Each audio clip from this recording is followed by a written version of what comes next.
Estamos aí iniciando 2024. Aqueles que já estão na igreja há tempo sabem que nós trabalhamos aqui na igreja com séries mensais. As nossas mensagens, então, elas têm séries. Mas durante o mês de janeiro e o mês de fevereiro, nós trabalhamos com o tema livre, que é um período onde há muita transição, né? Alguns viajam, os pastores viajam, então a gente deixa janeiro e fevereiro com temas livres. Cada pastor, cada pregador decide o tema que quer vir trabalhar com a igreja. A partir de março nós começamos então a trabalhar com temas já mensais fixos para nós estarmos meditando. Hoje, então, o nosso tema de nossa mensagem é 3 motivações para vivermos a ética cristã.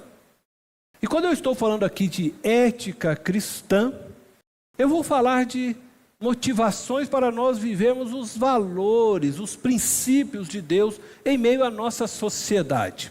Nós vivemos num mundo onde a imoralidade se tornou sinônimo de moralidade.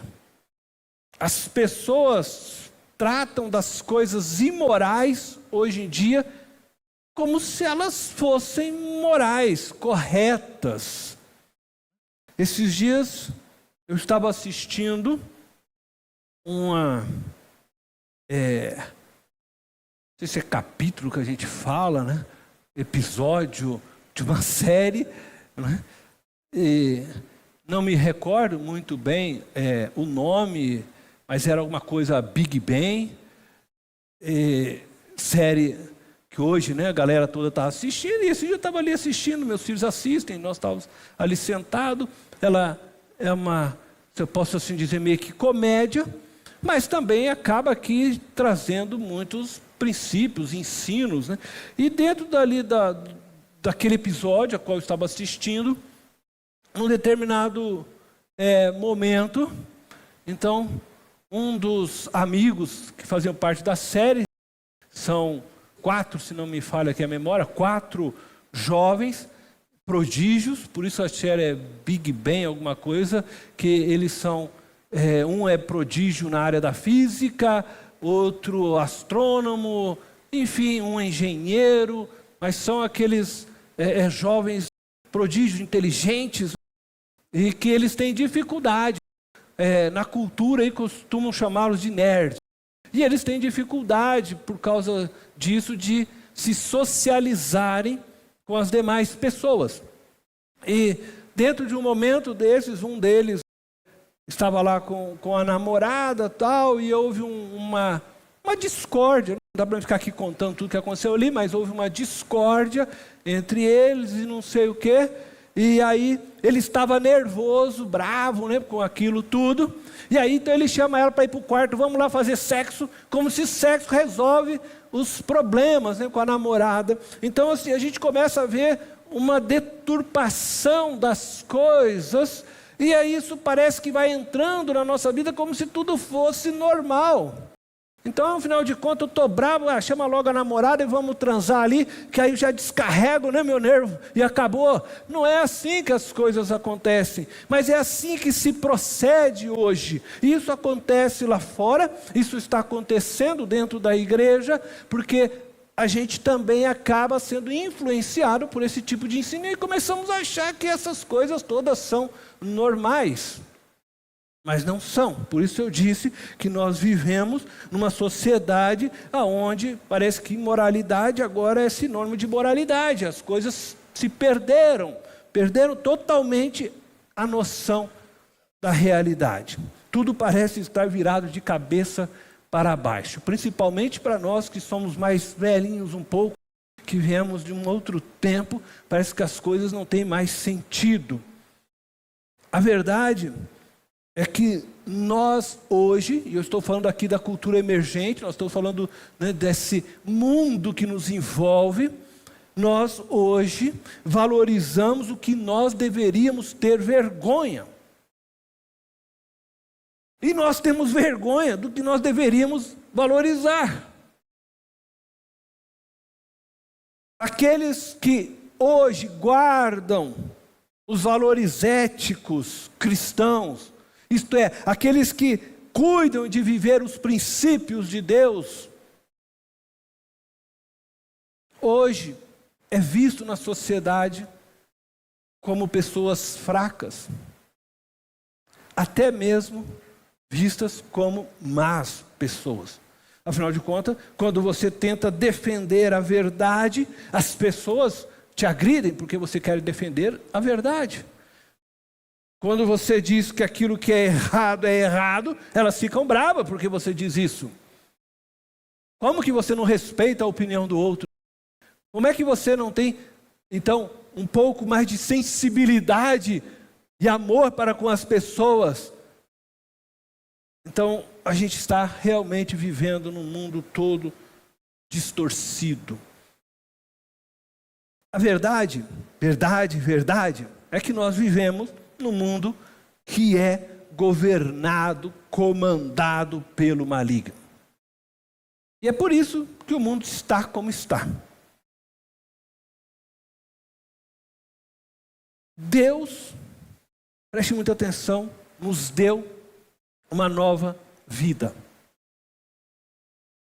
Eu não quero explicar hoje toda a obra que Deus fez para que você tenha essa nova vida. Nós temos falado nisso constantemente em nossos cultos. Mas Deus te deu uma nova vida em Cristo Jesus. E com essa nova vida, você agora tem uma nova ética.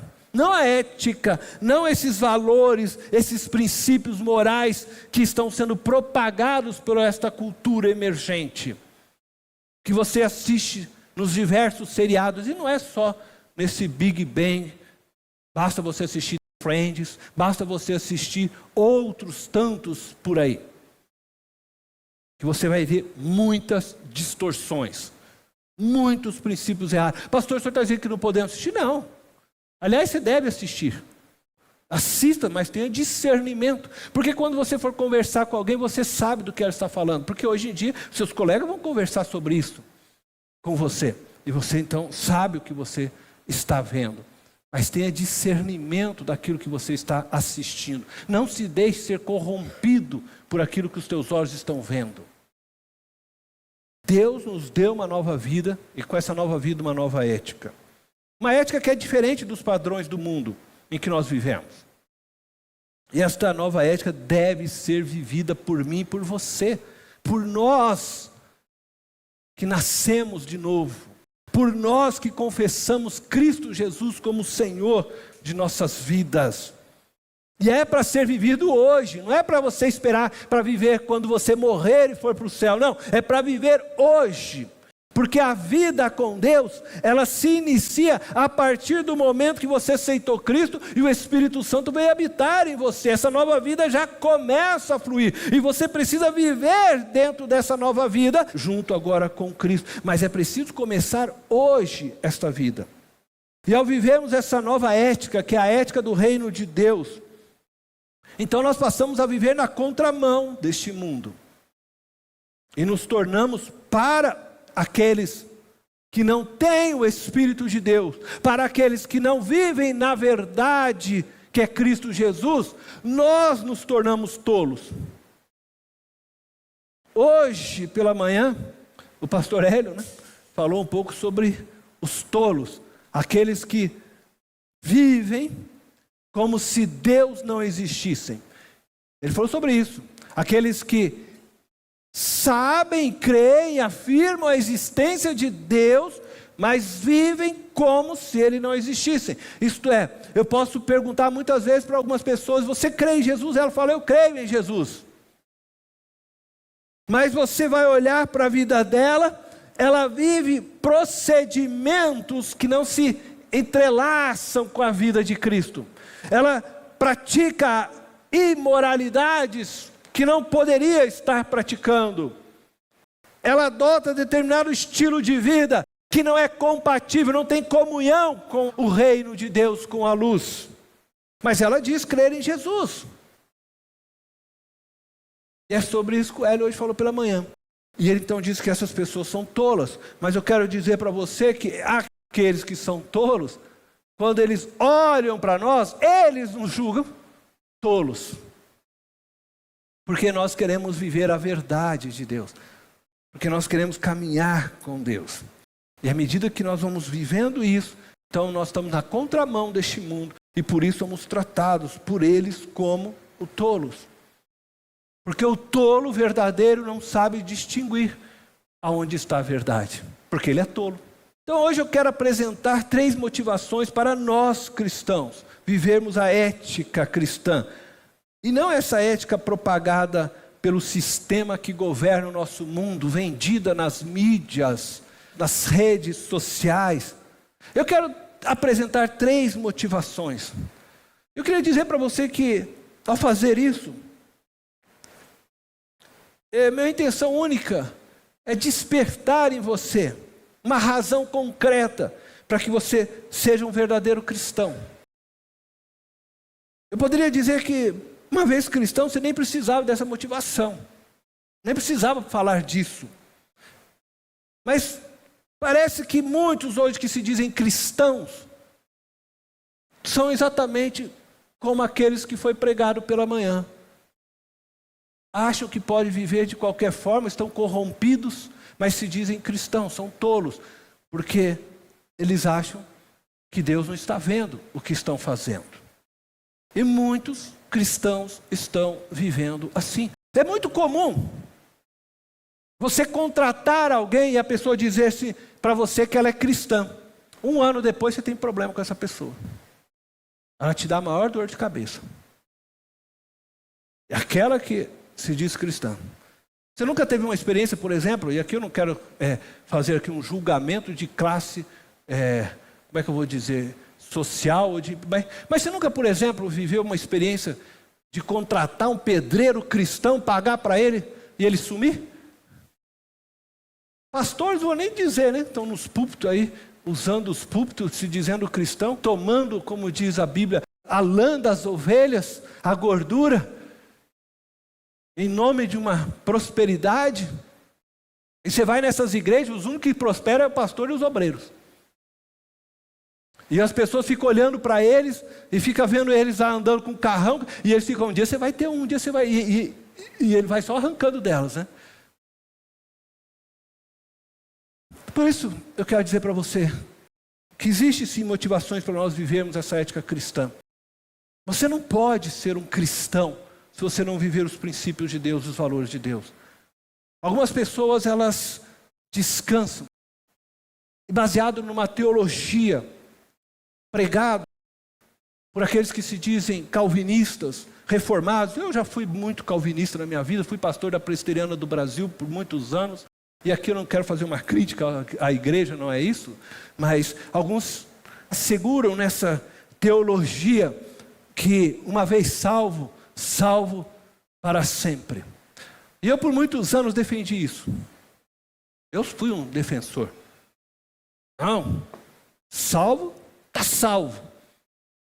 Aliás, eu costumava até dizer o seguinte, né? Deus não vai apagar o seu nome uma vez que já foi escrito no livro da vida, né? Acontece que, na medida que venho estudando a Bíblia, venho lendo a Bíblia, na medida que venho caminhando com Deus, algumas coisas da nossa vida vai mudando, né? A gente vai reavaliando muito daquilo que a gente aprende. E eu estou aqui dizendo algo para vocês com muito cuidado, com muito temor, porque há diversas passagens na Bíblia que vai mostrar que você pode sim perder sua salvação. A gente, quando era calvinista, a gente tentava pegar esses textos e desqualificá-los de alguma forma. Mas há diversas passagens. Começando que quando você lê que Paulo, por exemplo, escreve que aquele que está em pé, cuide para que não caia. Quando você vai no texto de Hebreus fala lá que aquele que já viveu, experimentou todos os dons, andou, tal. Ele não está falando de alguém que só conheceu a palavra, mas alguém que viveu. Aí ele diz o seguinte: se você cair, se você deixar, abandonar a fé, não há mais para você salvação. Ele vai falar isso em Hebreus, capítulo 6. Se você ler depois outras tantas passagens, sempre a Bíblia fala: se permanecerdes em mim, e eu em vós. Se já significa que é uma condicional. Você precisa permanecer até o fim. Não é caminhar com Deus só até a metade, agora eu vou viver do jeito que eu quero, porque eu já garanti minha salvação. E Pai, não funciona dessa forma. A Bíblia diz, não apagueis o Espírito. Outras traduções, né, que você pode ler este texto de 1 Tessalonicenses 5, 19, se não me falha aqui a memória, vai dizer para você, não extinguir o Espírito. O que isso significa? Tem você, porventura, poder para apagar o Espírito, acabar com o Espírito? Claro que você não tem poder para acabar com o Espírito. O Espírito Santo é parte de Deus, é o próprio Deus, é a terceira pessoa da Trindade. Que poder tem você para extinguir e acabar com o Espírito? Você não tem. Mas a questão é que o Espírito vive uma relação conosco, de uma comunhão pessoal. Então ele vai andar com você e ele vai ser o selo e a garantia para você chegar ao céu. Mas se você começa a abandoná-lo, se você começa a desrespeitar, você não ouve o que ele fala, você não ensina, o Espírito vai se entristecendo. Paulo vai falar sobre isso em Efésios. O Espírito se entristece, daqui a pouco o teu coração vai se endurecendo, vai morrendo, de tal forma que você já não ouve mais o Espírito. É neste sentido que você apaga o Espírito. Você não apaga no sentido de existência. Você não tem poder algum para deixar que Deus não exista mais. Você pode apagar da sua vida Deus, mas não apagar Deus da existência. Ora, então é preciso caminhar com Deus com seriedade até o último dia. Agora, não estou dizendo que se eu estou andando com Deus hoje, porventura eu fraquejo, isto é, eu cedo de alguma forma algum pecado, e seja qual pecado for, seja um pecado causado por uma ira, seja algo que me leve ao mais extremo pecado, e neste momento Deus resolve voltar, né, como diz alguns, toca a trombeta, o Senhor desce, e aí eu perdi a salvação. Não é disso que eu estou falando. Nós não estamos falando de perder a salvação por um ato de pecado. Deus conhece cada um de nós. Você não perde a salvação por isso. Mas na medida que você vai abandonando Deus, ao ponto de sim, um dia você se apostatar. A Bíblia fala de apóstata. Apóstata é aquele que abandonou a fé. Um dia teve fé, mas ele largou a fé. Ele abandonou a fé. A Bíblia fala sobre isso. Se você pegar a parábola de Jesus, Jesus fala sobre a semente que vai caindo na terra, e algumas dessas sementes, elas crescem, ele fala disso, elas começam a florir, e aí o que acontece? Elas começam a achar que os valores do mundo são melhores, e ela abandona. Então Jesus fala sobre esse tipo de semente. São pessoas que muitas vezes estão dentro das igrejas, ouviram o Evangelho, começam a viver o Evangelho, estão felizes na casa de Deus, mas de repente elas começam a olhar para o mundo com outros olhos, e vão se apegando, e quando vê, morrem no caminho, morrem. Mas um dia elas viveram isso, e é disso que eu quero que você preste atenção, porque você precisa viver a ética cristã, você precisa viver. Jesus diz lá em Apocalipse para 7 cartas, onde ele escreve, ele termina, ao vencedor. Só os vencedores, ele diz, ao vencedor. Vencedor é aquele que vai guardar a fé até o final. Você pode começar uma corrida muito bem, e você está lá correndo, trotando, você é o primeiro, disparou, mas se você não tiver fôlego para chegar, você morre no caminho, vai todo mundo passar por você.